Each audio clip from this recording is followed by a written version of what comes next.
I have been purchasing a lot of new Lego sets as of late. However, I will not be able to build these new sets for almost a year. So today, I'm going to show you how I am storing these sets to keep them in tip-top condition until I build them. What's up everybody? Luke here with Brick by Brick today, and we don't have really good lighting right now. Damn! I'm in a different room just to get a different feel rather than the kitchen. It's like 4 a.m. in the morning because I'm fucking crazy.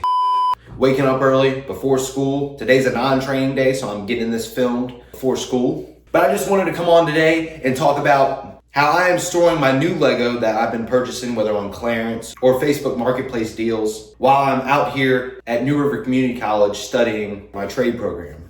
Because I won't be able to build these for probably about a year, because I don't want to build them out here and then have to transport them back home and just get broken down and stuff like that. So I'm keeping them in the boxes, I'm keeping them sealed until I get back home, which will be around next May. So less than a year now. I'm excited. We're at the year mark, and I'm really gonna be excited when I'm able to build a lot of these new sets that I've purchased.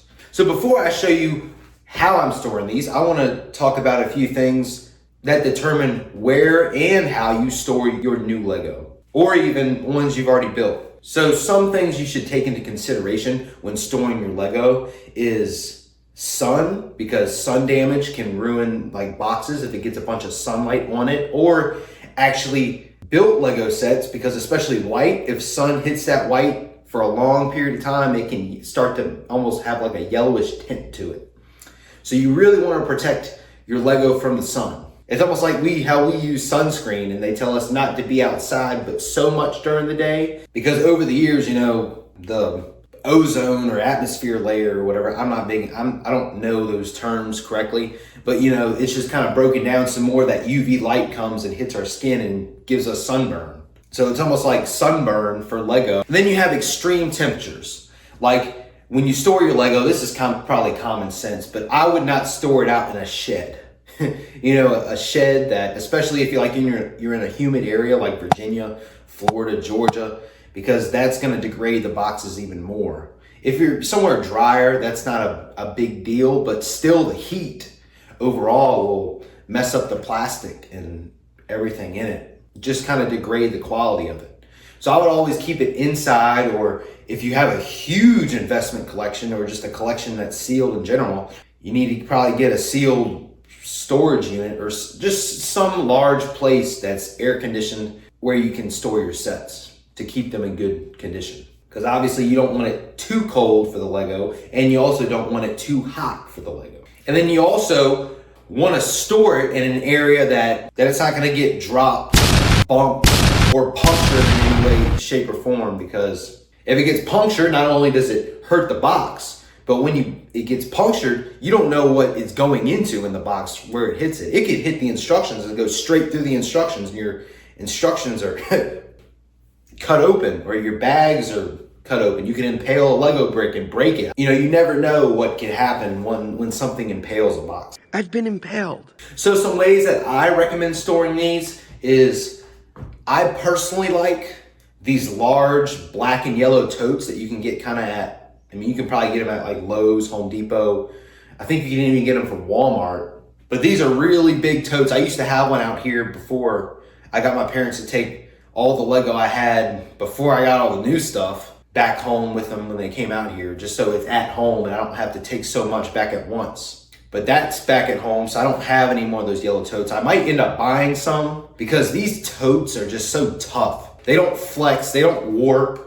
They're really large, they got really tough tops. You can stack the tops and don't have to worry about it falling off because it just like sits in it. And then if you get a lot of these, you can actually buy like shelving systems for them. And it's not the most durable shelving systems, you know, it's just like plastic, but it's better than probably, you know, cheaper stuff. Because we got some in our basement at our house that we store a lot of stuff in, and they're really good. So I really like those yellow totes, and I recommend that you should probably get some because they're just really tough. Even if like you kick the box or something like that, it won't hurt anything that's inside of it because it literally doesn't warp at all. I mean, unless you hit it with like a sledgehammer or something like that.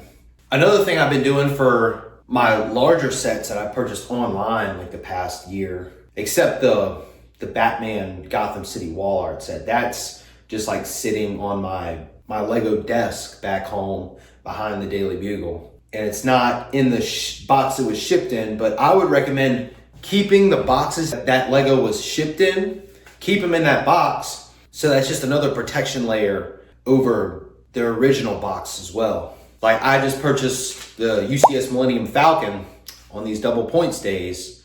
I also purchased the Mecha Team Leader, and those are some pretty big boxes, so I'm gonna leave them in the box that they come in. And then that X-Mansion I got back in like, I think March or April, that's still in the box because my dad took a picture of it. I just want him to open it, make sure I got the GWP that came with it, and then he just closed the box. That's gonna give that a second layer of protection, as well as protect it from any sunlight or anything like that.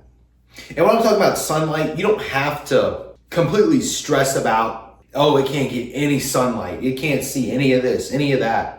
As long as it's not like bright light like shining through your window first thing in the morning and it's like right on the bricks, it's probably not gonna be a big deal. It can have some light. The thing is, over a long period of time, that's when it's gonna have those effects of like sun damage and stuff like that. So honestly, if you have a Lego room in your house, I would probably just keep the curtains closed in there, get some good lighting inside so you can see everything.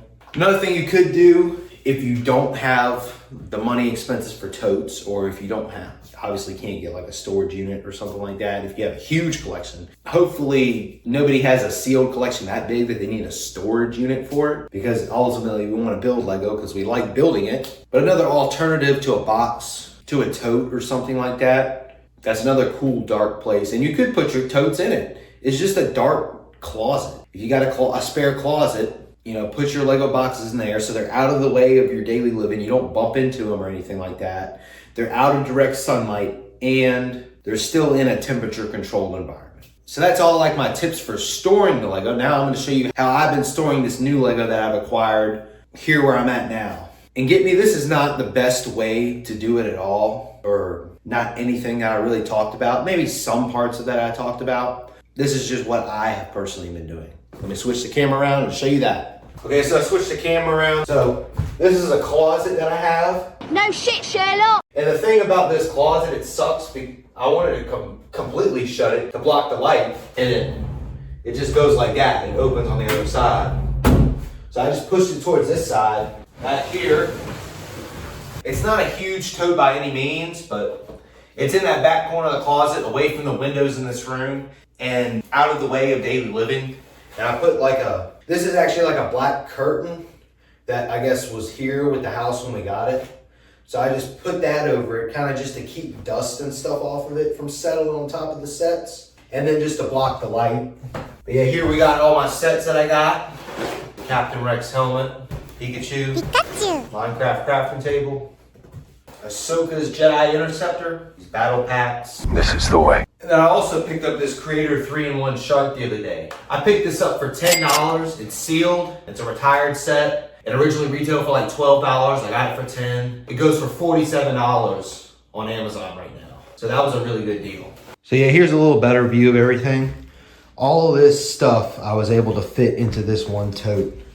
And like, that's not the tote that I said I like to use, but hopefully either when my parents come out here, or I might buy from Walmart just another tote just to store everything in. All of them I look to keep in great condition until I build. And I plan, to keep the boxes afterward in good condition anyway. That is just another reason why I'm trying to keep everything in best condition as possible. I hope everybody enjoyed this and maybe learned some helpful tips on how you can store your Lego. And as of right now, Double Points is still going on the Lego website.